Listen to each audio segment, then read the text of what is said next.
जी हाँ दोस्तों, दिल थाम के बैठ जाइए क्योंकि अब इस पंडाल में होने वाली है।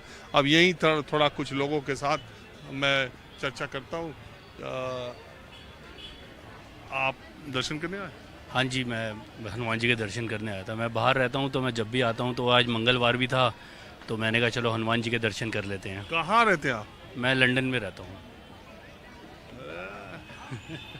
तो वहाँ भी तो दर्शन चलता है? वहाँ भी बिल्कुल दर्शन होते हैं और वहाँ भी कोशिश रहती है कि हर मंगलवार हनुमान जी के दर्शन करके आएँ।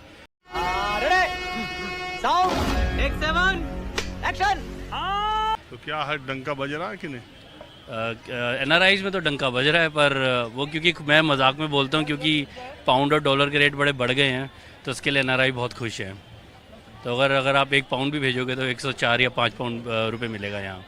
तो उसके लिए डॉलर भी 85 के करीब हो गया है, तो NRI बहुत खुश है। इसीलिए खुश है?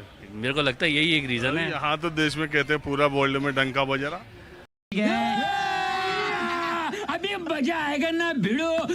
अब देखिए, अब ऐसा है ना, बड़े कंट्रोवर्शियल है। मैं बाहर रहता हूँ, जब भी कोई इवेंट होता है यहाँ बाहर कभी कोई जिक्र भी नहीं होता। अगर PM मोदी UK भी आते हैं तो कोई बात नहीं होती है। मैं तो कभी किसी न्यूज़पेपर में कोने में छोटा सा एक आर्टिकल होता है, इंडियन PM विजिटेड।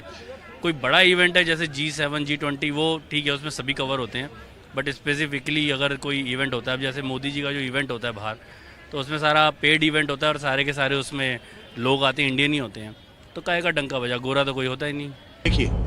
देखिए ये है इनका चरित्र, राष्ट्रीय चरित्र। अगर आप नेहरू जी के टाइम का देखें तो उस समय सारे गोरे रोड पे खड़े होते थे। अब फिर नेहरू जी के टाइम बता रहे हैं? हमने वीडियोस देखी है, पर हाँ मैं व्हाट्सएप पे बिलीव नहीं करता।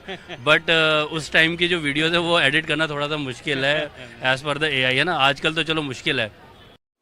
यही नहीं, अभी और सुनिए।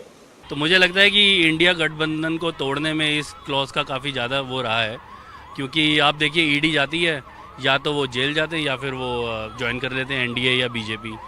तो साफ दिख रहा है कि जो ED है वो मोदी जी से ज़्यादा मेहनत कर रही है और शायद इस बार जीत भी जाएंगे क्योंकि ED लगी हुई है। सही पकड़े हैं। आज की रेट में कांग्रेस सही हो गई है क्योंकि सारे करप्ट तो BJP में आ गए। 303 में से 134-35 है बीजेपी के अपने कार्यकर्ता, बाकी 92 है अदर पार्टियों से, और 25% सांसद बीजेपी में कांग्रेस से आए हुए। गजब बेइज्जती है।